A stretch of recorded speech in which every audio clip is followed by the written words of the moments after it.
Welcome to Perspectives from the Sky on this 15th day of July, 2023. Today we'll have usual, I'll give some forecast early in the show. And of course, Deborah's going to come on later with her expertise and wisdom.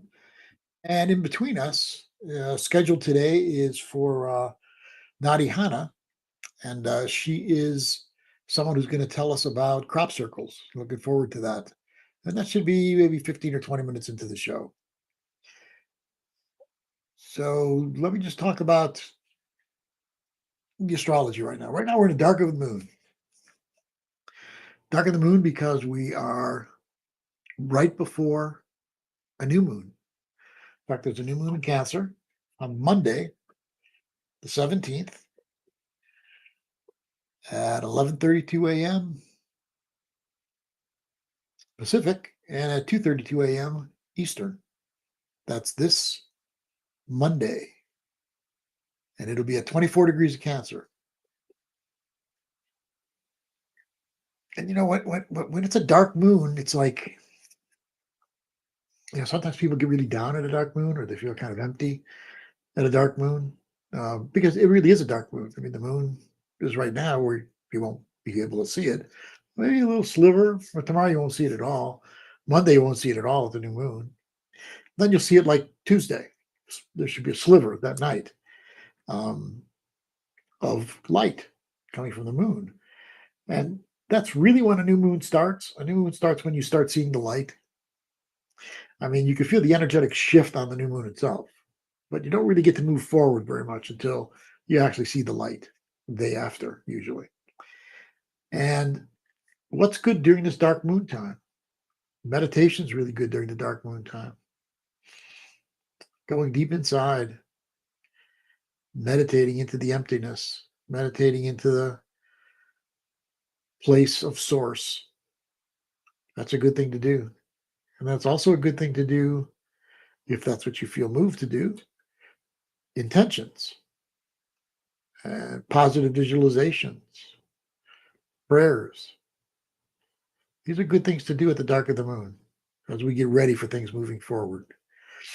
What do things feel like for everybody? Now, things feel kind of weird a lot, don't they? The universe is about truth and love. And right now, when we look down on the earth plane, sometimes that's difficult to find. But it's always easy to find love in your heart. So if you really want to find love, you find it in your heart, and then you're going to find it with the people around you also. As within, so without.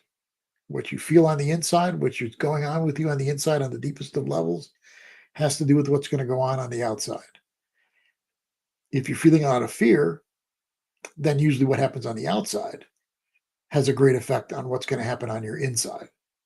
When you're with love, what's on your inside is going to affect positively what's on your outside. So find the love inside yourself and the love will be there. Truth.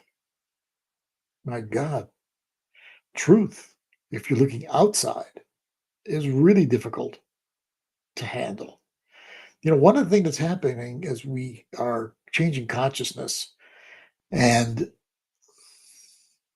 moving further and further into this age of Aquarius that started on winter solstice 2020. But as we change our consciousness more and more, you see there's more and more people all over who are not buying into the programming that they've been given by their society, by their families. They're just not buying into that anymore. But here's the problem. When you cross out what looked like what the truth is all the time that we bought into, then you look and say, well, what really is the truth? And so with that breaking down of the old sense of what truth is and what our reality is, all sorts of conspiracy theories and wild claims as to what is reality and what is truth are going on. So if you're only connected to the outside, you let the outside dictate what your inside is, you're going to be confused as to where truth is. So truth, too, you can find by being in a place inside yourself that when you see truth, ding, ding, ding, it like rings a bell. You kind of know that's true. But even if you're that good at your inside now, it still can be challenging to know what is true and what is truth. It's an important thing. Remember, in this new world, in our new consciousness, love and truth are what guide us. So we have a Cancer new moon on Monday, 24 degrees of Cancer. What's a Cancer new moon about? Well, what's sign Cancer about? Cancer's about soul. Cancer's about closeness of one soul to another. Cancer's like the archetypal mother and the child. It's that symbiotic union where two souls merge. Cancer energy. It's about feeling safe. That's Cancer, what it wants, to feel safe, comforted, and connected. Cancer energy can feel abandoned very easily because remember, it wants that close, safe connection. And when someone or something leaves them that gave them at least a semblance of that close connection, they do feel abandoned. That's one of the challenges of Cancer, is to feel abandoned. So it's important to Cancer to feel safe and to feel connected. And when there's a real sensitivity with them around connection. When they're around cold people, that's very disturbing for them because they want to know, to feel safe, that there's the connection. And so it's important with this Cancer new moon coming up that you are in places that feel, and with people that you feel connected and safe with. Family is Cancer energy. Mother, parent in general, but the kind of parenting that's about the close connection and the nurturing, The Cancer energy is like, hey, honey, are you okay? Come on over here. I want to take care of you. Capricorn, the opposite energy, is more about you need to get into a space where you're getting something done, where you're accomplishing something. And I'm going to challenge you to get into a place of accomplishment. They're both needed. The Cancer energy is certainly needed because people need to feel safe and loved and cared for. But it's also important to grow, to accomplish. And the Capricorn energy provides that. Speaking of this Cancer new moon, it's opposed by Pluto and Capricorn. So number one, that's going to intensify the energy field quite a bit because that's Pluto. And the Pluto is in Capricorn. So you might not feel totally easily anyway, safe and comforted with that Pluto and Capricorn opposite it. But that's still something to go for. Go for situations where you can feel as safe and comforted as you can with the Cancer energy. So what else? What else is going on? Well, soon Venus is going to go retrograde. In fact, Venus goes retrograde on July 22nd, and it stays retrograde until September 3rd. So we're talking about a good month and a couple of weeks of Venus being retrograde. And I'll tell you some about what that means. But first, let me tell you that Mercury will be retrograde in August, from August 23rd to September 15th. That means that both Venus and Mercury will be retrograde at the same time from the 23rd of August until the 3rd of September. So both planets that have to do with relating and communicating will be going retrograde. Now, you all know about Mercury retrograde because that happens all the time. Venus retrograde happens like once every year and a half or so. So it doesn't happen quite as often. I think Deborah later on will probably tell us a little bit about the Venus cycle that's going on too, to give you even more information about planet Venus and the Venus retrograde. So when Venus is retrograde, well, let me put it this way first. Mercury is about communicating mentally, relating mentally. Venus is about communicating and relating heart space. Venus heart space, Mercury head space. So when Venus goes retrograde, a lot of our heartfelt relationships um, go through shifts. Venus retrograde means it's time to take a look at your relationships from a deeper level. What happens when Venus is retrograde is sometimes in dreams, people from your past will come back. In your waking memories, more and more people will come back. And sometimes in the flesh, relationships from your past will come back. Why does that happen?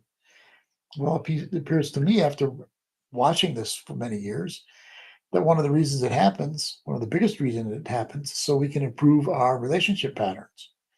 So let's say you're in a relationship and you're finding that there's this pattern that's just not working for you.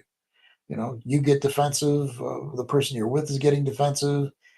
And then after you get defensive, it escalates into something that's really intense that you don't feel you can even get out of. Well, when Venus goes retrograde, you have a memory of people from your past, person or people from your past that you've had that same kind of pattern with. And then that kind of helps you to take a look at this current pattern that's still going on. And you realize, hey, this is a pattern that you've been carrying with you for quite a while. Now, what can you do with this pattern? How can you change it? How can you shift it into something else? So, of course, one thing that can be done is you catch yourself before you get defensive and realize that whatever the person's going through has to do more with what they're going through than you.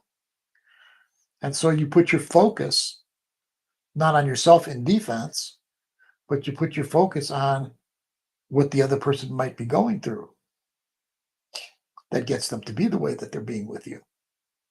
Doesn't mean that there's nothing about what you're doing that has to do with what the person's saying, but the extent of the excitement around it has often to do with what that person's issues are themselves.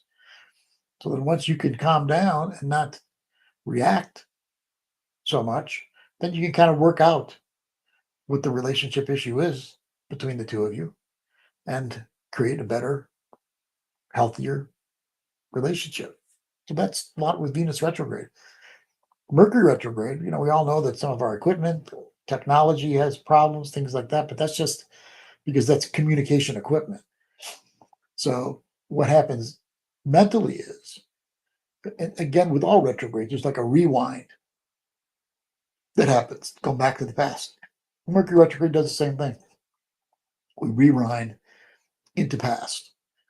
And from that rewind, we learn about what we want to do to change the thinking and communicating patterns. Mercury retrograde, always the advice is don't make any major decisions during Mercury retrograde. Don't start any major projects during Mercury retrograde because your thinking is not the way that it usually is. What happens oftentimes during Mercury retrograde, now, it's happening in August, is that we question what it is that we've decided previously or thought about previously that we wanted to do. But when you're questioning it, that's not the time to make the decision because by the time it goes back direct again, you may have a different way of looking at it all. You may go back to the way you originally thought about it. But the questioning is part of the Mercury retrograde. Venus retrograde, you may question some of your relationships, some of your relationship patterns. Does that mean that you're supposed to quit that relationship? End it during Venus retrograde? No, don't do it. You can question it or question things about it, but don't end it because by the time it goes back direct again, you may be in a totally different place with it. So that's the advice around those retrograde patterns. Also, don't get married during Venus retrograde. I've seen that happen before. Either Mercury retrograde or Venus retrograde. Somebody gets married or does this important relationship project. Don't do it. Don't do it. Don't take that chance. I've seen it go awry more than once. So those are the things that are happening. We'll have some eclipses that'll happen in October. We'll have one on the 14th of October that is a solar eclipse in Libra. We'll have a lunar eclipse on the 28th.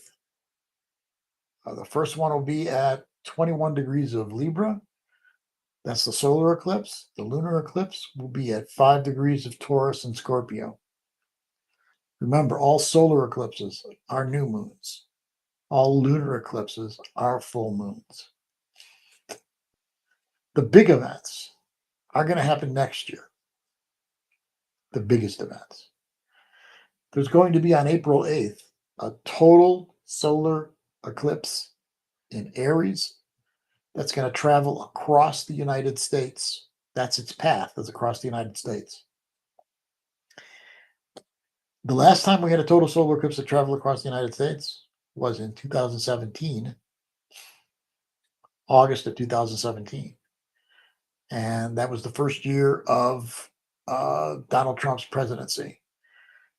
And what happened was in August is that there was in Charlottesville, Virginia, a protest against taking away a Confederate kind of statue in Charlottesville, Virginia, the college there. And there was protests from the left, Antifa and others. And so there was some fighting going on. And in that fighting, a woman got run over and was killed. And famously, Donald Trump said after that event, there were good people on both sides, including the white supremacists and Nazis. So what happened after that? The culture war. Come on, that really ignited the culture war, which is still going on now. You see it everywhere. You know, they got Donald Trump have all sorts of things he's been found guilty of legally. There's been more coming. His poll numbers have not gone down as a result. Joe Biden is having his difficulties with the people, as is Donald Trump. Most people do not want them to run against one another, but yet they are in the lead in polls of who's going to win for the Democratic and Republican parties and run against each other again. I don't think it'll happen. A large part of me doesn't believe either one of them is going to be the nominee. But we shall see. So we have that total solar eclipse that's going to happen on the 8th of April in Aries across the United States. It's going to start down in the Southwest, Mexico, up through Texas, and then all the way up through Maine. The one that happened last time in August of 2017 started up in the Pacific Northwest and it crisscrossed the kitty corner the other direction, all the way down into southwestern Florida. But when something comes across a country or a certain piece of geography in our world, it means that the events are going to happen most likely in that area. And then there's other events that are going to happen next year that are important too. And we'll talk about that as we get closer to that time. Nadi Hana, I don't see you in your, I see you're there, but I don't see you. Are you ready to come on? Please show your face so I can see if you're ready to come on.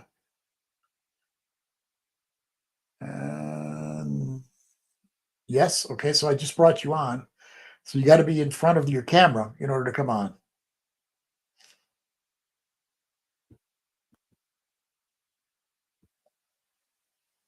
Do you know what I mean? You're sitting on the side as if you're here, but there's no camera on you yet.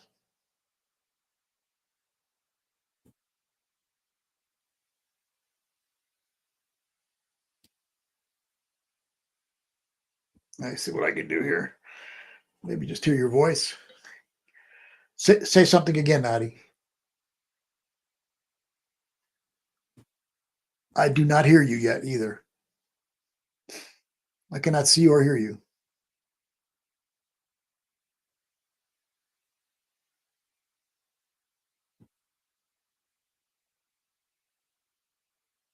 and yet it shows that you're there. So you took the link and you got on, but I don't know how your microphone is working and how your camera is working, because you're not. I can't hear you and I can't see you at this point in time. I'll give you a few minutes to get it together. I'm going to bring Deborah on early, and then we'll see if Nadi can get it together there to get on. Can you hear me, Nadi?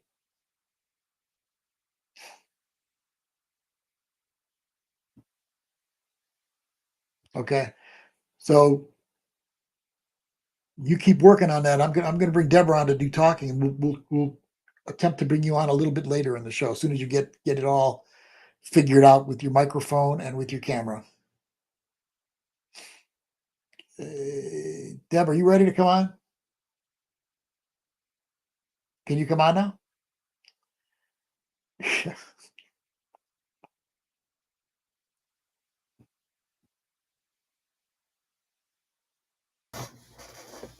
There you are. Hey there, everybody.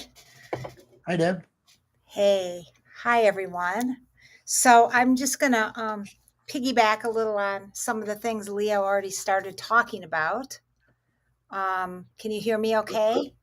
Yeah, let me say real quickly, the Nadi, I can now see you, so I'm gonna let Deborah talk for a while, No, that's and then I'm okay. gonna. If You if want me to? not if Nadi's ready, let her come on now because Okay. yeah. Okay. Let's see if she is.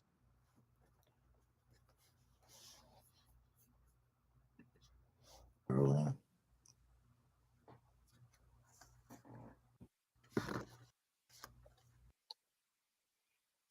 Okay, let's see if we can get you on here.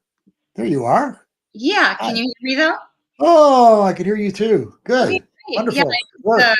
refresh the page. Okay, thanks. Sorry for the kerfuffle That's there. okay. That's okay. We got you now. That's Yeah. good. Great. So Nadi, all I do a class with like that, and Nadi does also, and her class is crop circles. So that's what we're going to talk with her about today.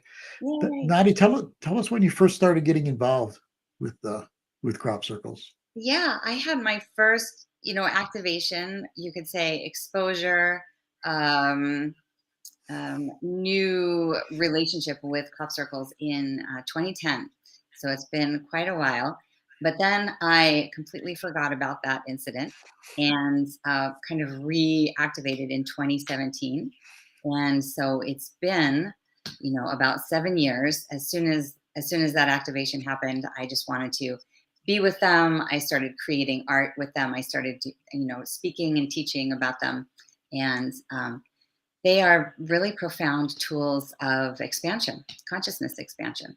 And there's a lot of conversation about what they are, and a lot of information and disinformation. And so I'm fascinated by all of it, and I love talking about it. So I'm happy to be here to do that. Thanks Oh, for having that's me. good. Yeah. Oh, you're welcome. It's good to have you on. So take us to when people first started being aware Mm-hmm. of crop circles. And there's a lot of people that say, well, it's just human created. That's all that this is. It doesn't come from anywhere else. So Right. so tell us when people first started seeing them, and how you see what they are. What do you say that they are? Sure. And I do have PowerPoint. I do have images whenever you want to do that. I Oh, maybe good. on this platform I don't know how to work it, but that's okay. I'll just talk for now. Okay. But seeing them is so powerful. So, they first came on to the collective consciousness really in 1990. And they've been happening for a long, long time, right? The sort of informal patterns in the field. But in 1990, both in England and in the US, we saw organized formations. We saw pictographs that were very clearly um, uh, intentionally created with patterns, that we were all like, oh, what does it mean, and the fascination and the phenomenons really started, and we became aware of that something was happening. We just didn't know what, and the what is really up for debate. It's constant. It will not go away. The, why, what, and how. And I really enjoy the mystery of it, because there's no like specific answer, in that there are man-made formations. There are, circles made by advanced civilizations. There are, the governments involved. And it's fascinating. There's so much potential to interpret them however it works for you, right? There's no clear definitive. There might be some information that's available on the ground in England, but we don't have access to that. But the crop circles reflect our consciousness, right? So if you want to believe they're man-made, awesome, you can do that. And there are some that are man-made. If you want to use the formations to connect with advanced civilizations and our galactic family, you can do that too, because there's plenty of evidence that that's real as well. Could you go over some of that evidence, and maybe show us a picture? Sure. Or You want both? You want both pieces of evidence? Which would you like? I would like to see on the galactic. Sure. All right. I don't know. Do I need to hit a screen share or something? Do I just bring the PowerPoint out? Or just bring it up and put it in your camera there. We'll be able to see it. Oh, if I open the PowerPoint, you mean? Yes. Okay. Oh, no.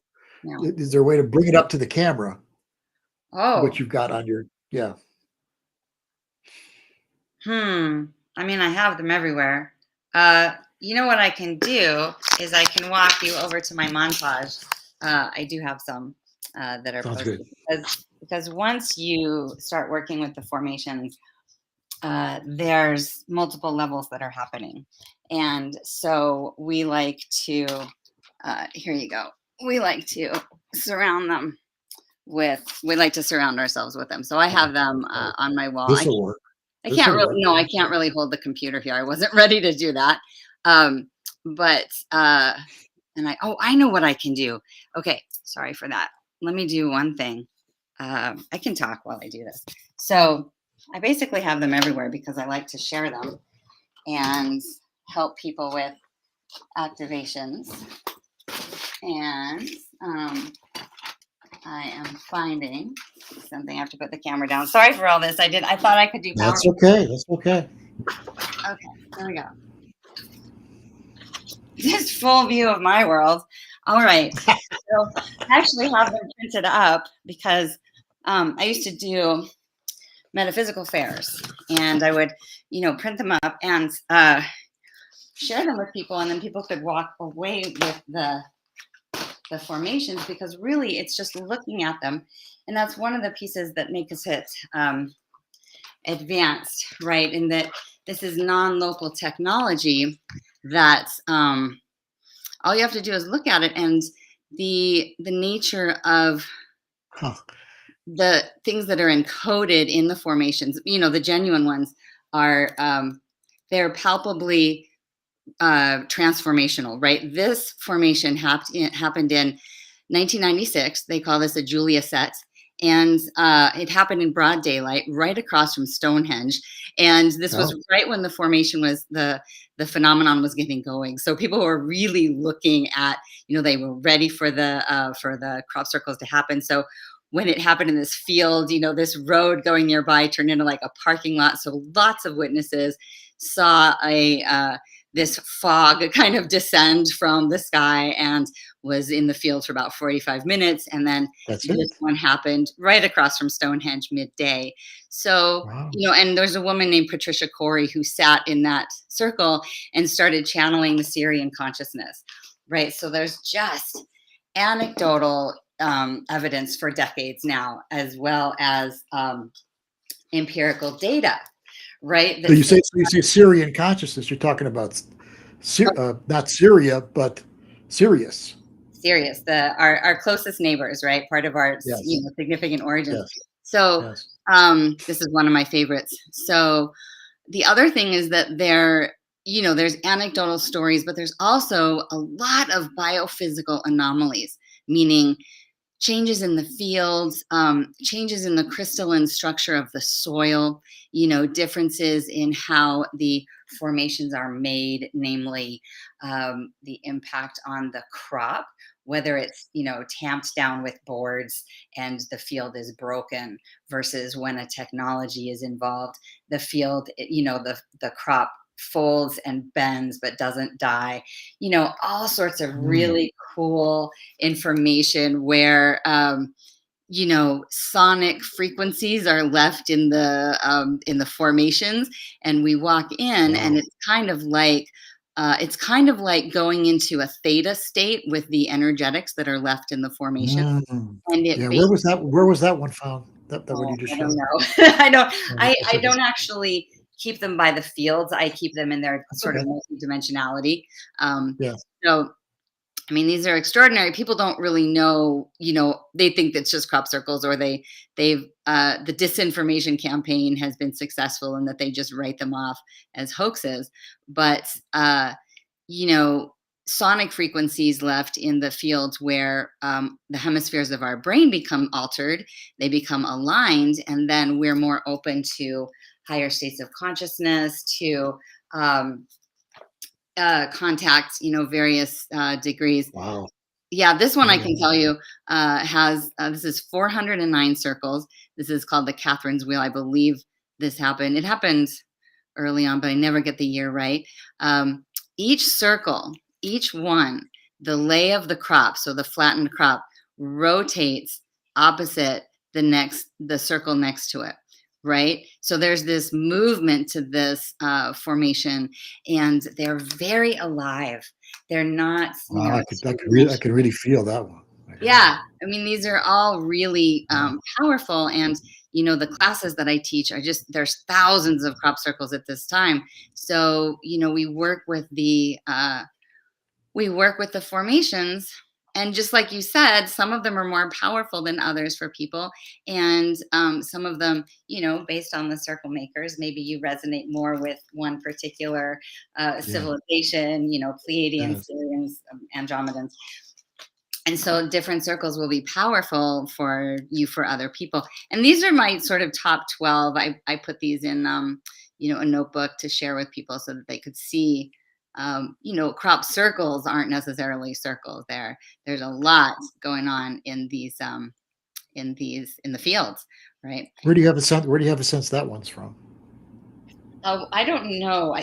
What I know is that I saw this one and I went, Yeah. "Oh, I'm from there," or "I live there," because working with them really brought on a bunch of situations that helped activate. Are you ready for the one that really blows me out?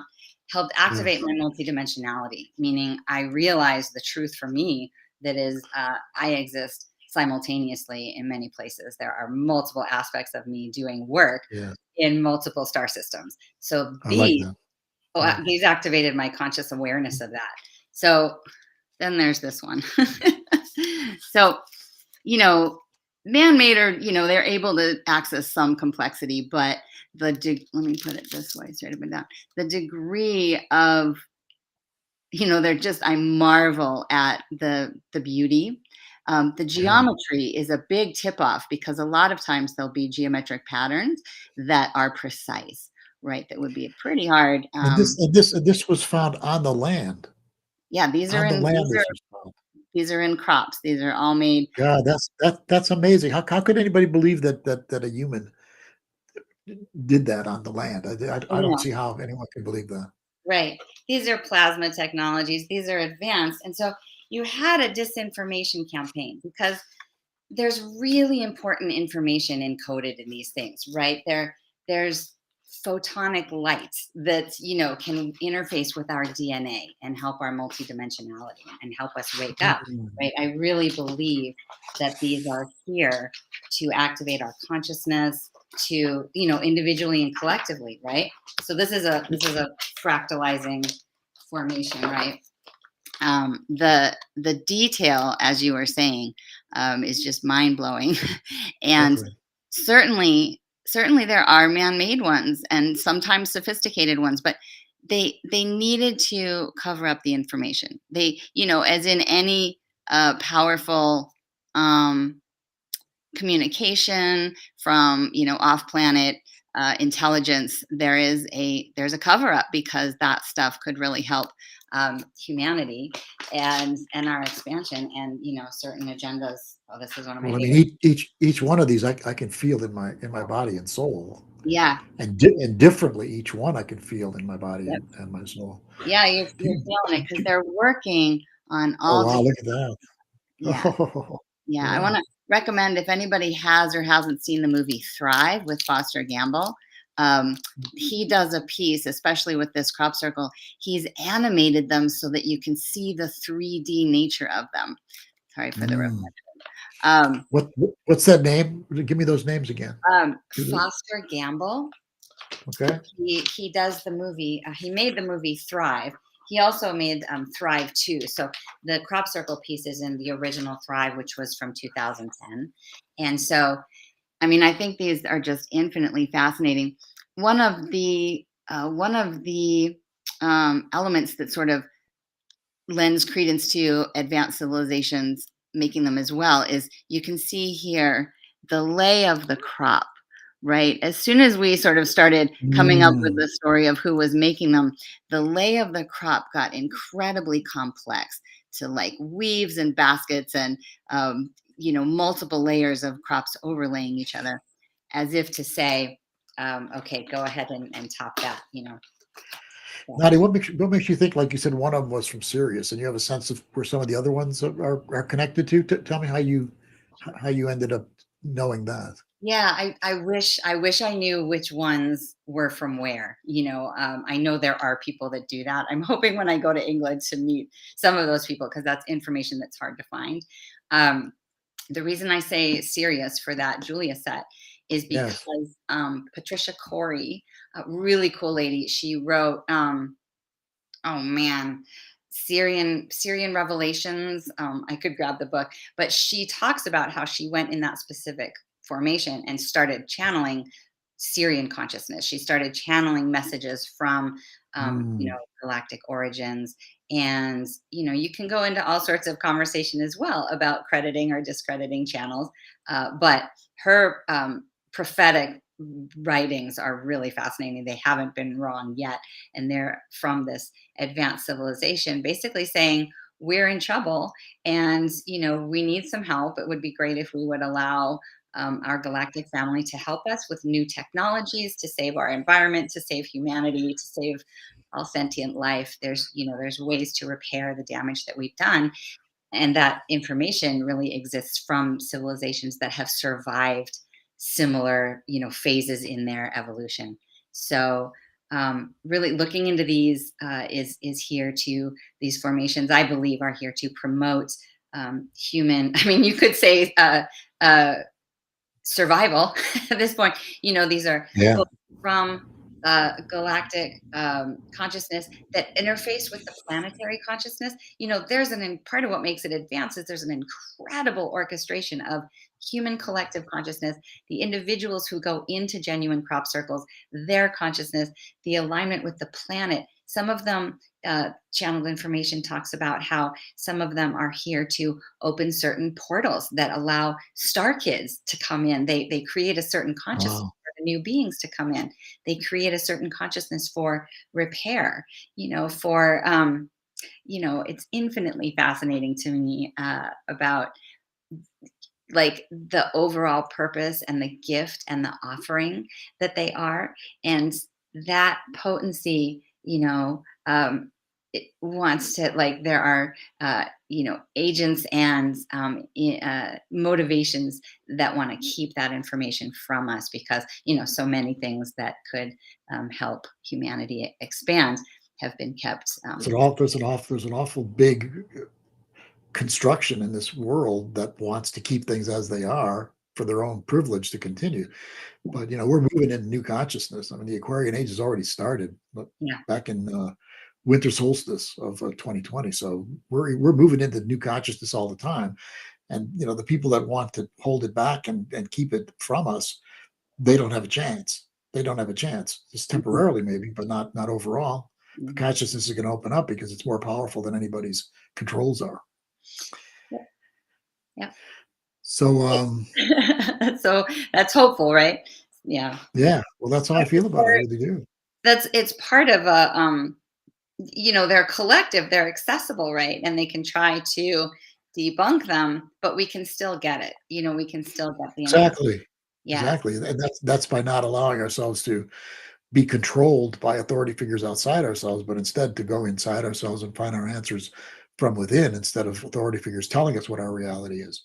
This is wonderful that this is there for us to be able to look over and to feel. God, I can feel so much from every one of those that you put out there. It was really great. Do you have a sense personally of from a galactic standpoint what's happening?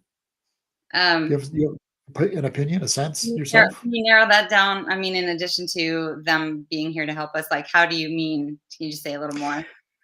Well, what places are having an influence on our want to have an influence on our consciousness here, in order for the universe to grow and get better. Hmm. Hmm. Well, there's a lot of conversation about extraterrestrial intelligence. I don't tend to use Yeah. that word. I mean, there's all the disclosure coming out, which feels so after the fact, and like our silly little attempts to begin to acknowledge the presence of extraterrestrial intelligence, which is, I'm just in the conversation that they're here now helping us. It's only a matter of our capacity to perceive other people's Yeah. realities, Okay. right? Yeah. But my perspective is that we have a bunch of civilizations. I'm talking all of the knowns, the Andromedans, just like I said, like the Pleiadians, all of our Mhm. Arcturian friends and family that are here, because they have their DNA is woven in with ours for various reasons, both nefarious and benevolent. There is a large investment in the human race and how it's going to go. And those are long, long stories, right, as to why that happens. But I believe that the crop circles are one of the more benign ways to communicate with us, right? So that if you want to dismiss them as man made, awesome. If you want to open to the reality that we are so connected to our galactic family and our star Yeah. family, that's available to you too, right? This isn't like a ship shows up and we declare warfare or defense strategies or whatever. These are available to us. They're beautiful, they're elegant, and they communicate on multiple different levels. Our brains love them. We're excited by them. But then our energy body, our sensory body, things really start to come online in proximity to them. And that can mean just looking at them, like you don't have to do anything, but just going into that feeling that you talked about and noticing your response to some of the images. I mean, that's Yeah. powerful to be having sensory, physical responses to images that were in fields decades ago. You know? Yeah. Very true. Well Yeah. put too. Thank you. Would you let people know how they can get a hold of you? Oh, yeah. So my website is Galactic Rose Geometry. That's galactic, as in our galactic family, rose, and then geometry. And I speak passionately about crop circles, but I really love teaching people how to draw sacred geometry and sharing the mystery and marvel of the geometric patterns of the universe. Right? It's another way we can activate ourselves.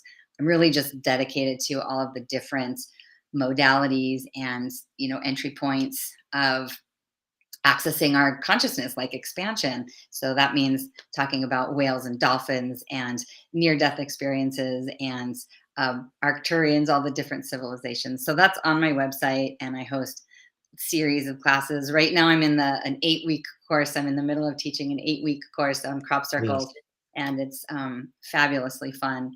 And just reach out, because a lot of what I'm doing is I represent that end of the spectrum of people who walk the talk of knowing that we have the support of benevolent races, that can balance out whatever nefarious impacts have happened.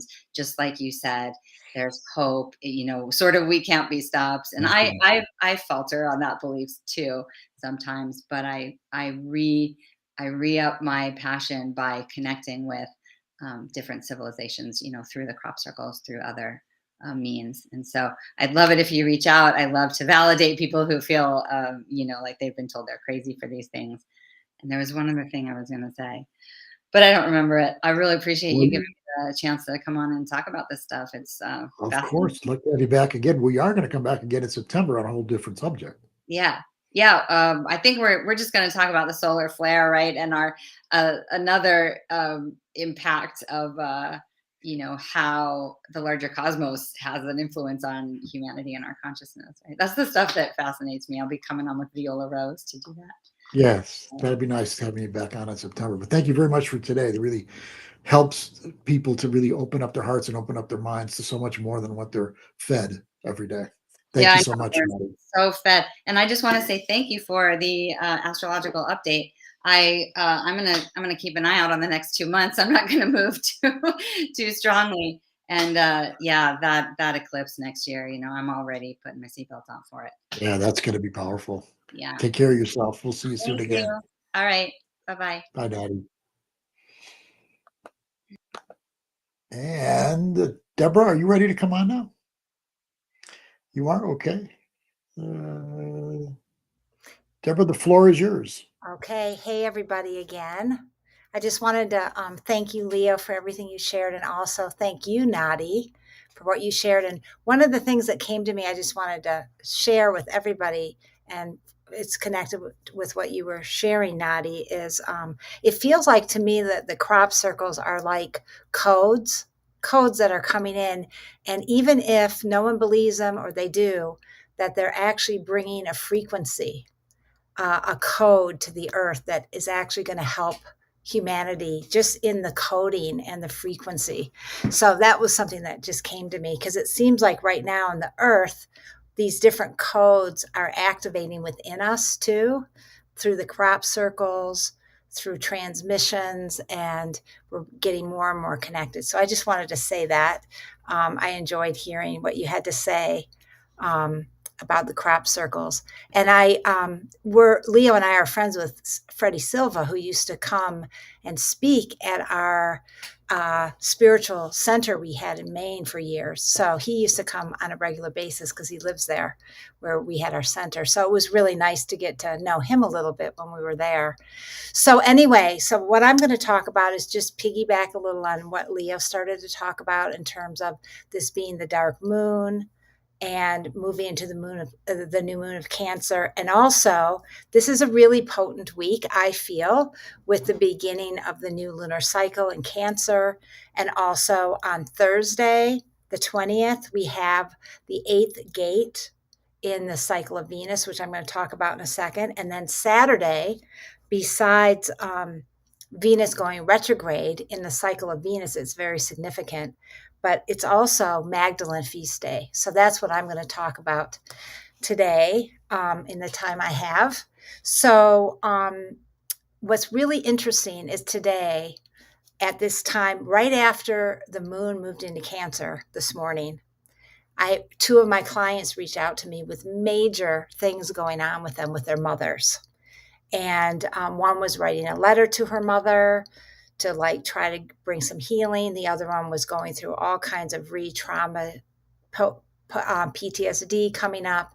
And so I believe that this time at the dark moon in Cancer, like any old wounds that we still have from our mother, our mother wounds, our relationship with our relationship with our own mothering, if we are a mother, and our relationship with the great mother are going to be themes right now. So if there's any old wounds, any old grief, it's going to be a time to really bring healing to it over this weekend. So use this time of the dark moon to release, cleanse, take a bath if you can. Really nurture yourself as you're releasing. You may even feel grief, because I've noticed this has been happening for a lot of people this week.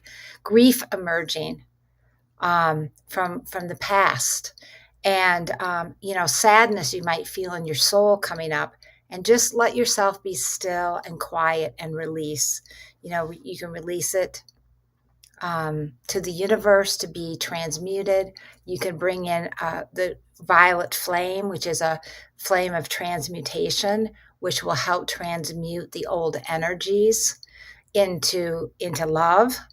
And just allow yourself, just honor whatever emotions and feelings emerge, because it's a very watery time with the moon and the sun in Cancer right now.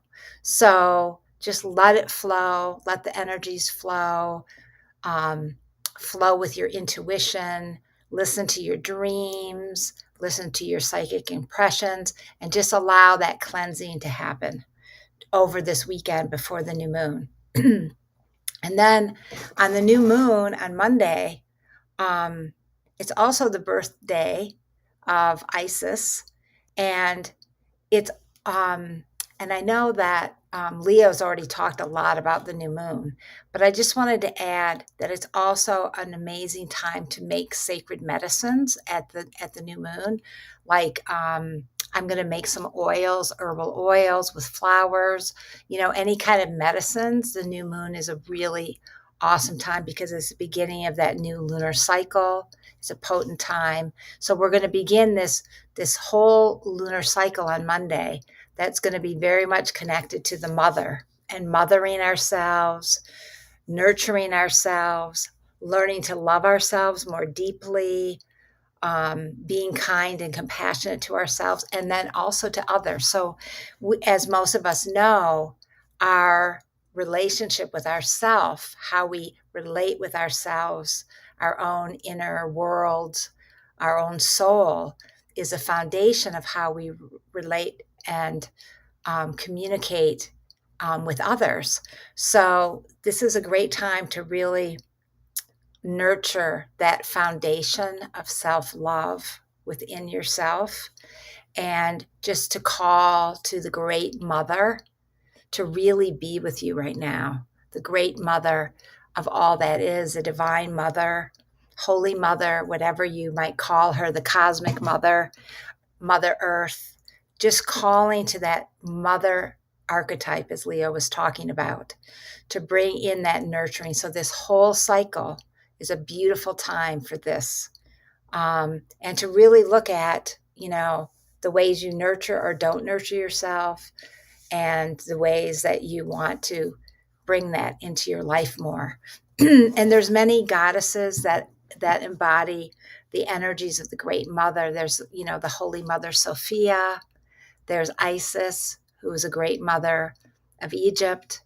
There's also Virgin de Guadalupe and Mother Mary and the Sisters of the Rose that bring in that love, because the rose has a lot to do with love and that bringing that love vibration.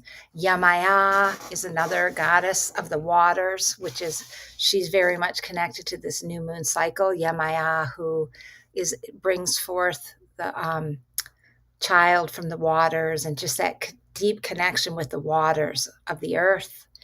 And the moon goddesses too, since Cancer is so much connected to both the waters of the earth, our own inner waters, and also the cycles of the moon. So really tune in to the lunar cycle as much as you can. Notice how you feel as the moon shifts, and really allow yourself to connect with water.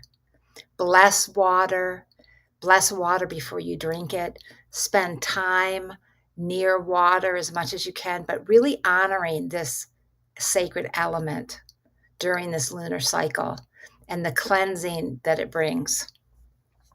So the next thing I wanted to talk about was this Thursday is going to be the 8th gate in the cycle of Venus. So the cycle of Venus is a 19-month cycle, and it always begins right after or during when Venus is retrograde. That's like when it starts shifting.